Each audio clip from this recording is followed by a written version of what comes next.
Bonsoir Christophe. Merci de nous rejoindre. C'est important ce qui se passe à Monaco en ce moment parce que c'est un match décisif demain soir dans la Ligue Europe. On a déjà encore, évidemment, en souvenir l'élimination en Ligue des Champions. Là, on aimerait quand même l'accrocher, cette place pour la suite de la compétition.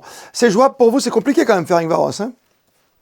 Oui, c'est jouable. Évidemment que c'est jouable. AS Monaco doit avoir de l'ambition dans cette compétition. Ce serait un vrai cataclysme s'il y avait des illusions aussi en Ligue Europe après ce que vous avez évoqué en Ligue des Champions dans le tour préliminaire. Donc évidemment que Ferencváros, c'est le quadruple champion de Hongrie en titre. Ils ont gagné à Louis II lors du match aller. C'est une équipe qui a beaucoup de qualité, mais Monaco est capable, de par sa structure, de par son effectif, de par ses joueurs, d'aller gagner sur n'importe quelle pelouse. Cette Ligue Europe, elle est un peu particulière. D'ailleurs, les résultats sont souvent inattendus.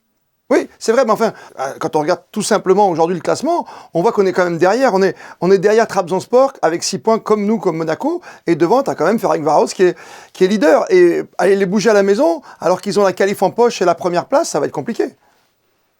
Oui, ça va évidemment être un match compliqué, mais on l'a dit, Monaco a explosé à Trabzonspor alors qu'ils avaient gagné à Louis II. Monaco a gagné sur la pelouse de l'Étoile Rouge de Belgrade, puis a perdu à domicile contre Ferencváros. Ferencváros, qui est le leader du groupe incontesté, a perdu 4-1 contre l'Étoile Rouge de Belgrade, qui est dernier de ce groupe. Donc c'est pour ça que je vous dis, les résultats Ouais. sont très particuliers. C'est un groupe extrêmement homogène. Tout le monde peut battre tout le monde.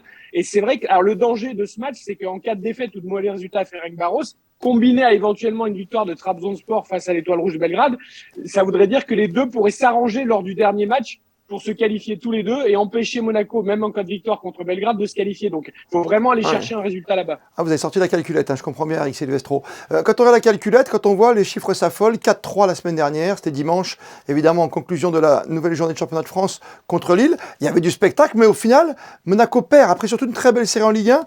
À votre avis, c'est préjudiciable ou c'est une défaite? Alors, je ne vais pas dire encourageante, mais c'est une défaite qui fait du bien dans la manière, quelque part, parce qu'on a vu de belles choses quand même.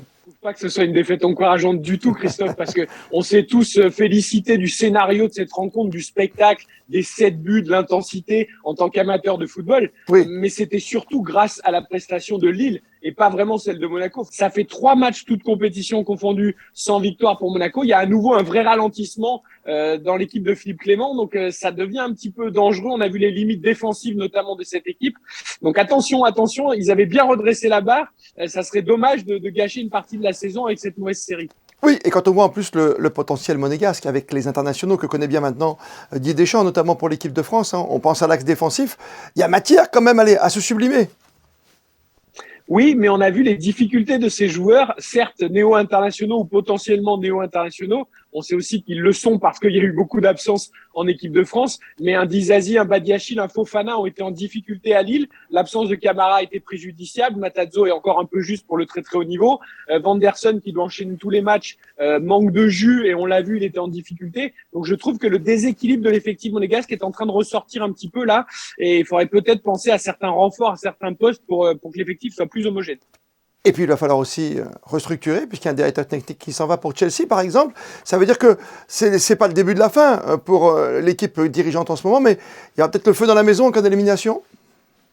Oui, c'est jamais une très bonne nouvelle. Laurent Stewart, qui a été recruté par Chelsea, lui qui avait été nommé directeur technique alors qu'il est arrivé au club en 2020, qui était chargé notamment dans un premier temps de la construction de l'effectif et du recrutement avec Paul Mitchell. C'est Ouais. jamais très bon quand vous avez une des personnes phares de l'encadrement qui s'en va. Paul Mitchell, Philippe Clément, on sait qu'ils se sont sauvés l'année dernière de justesse avec la fin de championnat canon. Mais s'il y a une mauvaise série de mauvais résultats, on sait que le président Ribolovlev pourrait très bien trancher dans le vif. Et est-ce qu'on va avoir une nouvelle instabilité à Monaco? C'est l'une des questions qui peut préoccuper les supporters. Donc c'est pour ça qu'il faut gagner, il faut se qualifier en Ligue Europe, il faut repartir en championnat contre Angers pour que justement cette stabilité perdure. Merci Eric Silvestro, présentateur vedette sur RTL Foot, chaque soir de foot bien sûr, sur la radio. Merci à vous. Merci à vous.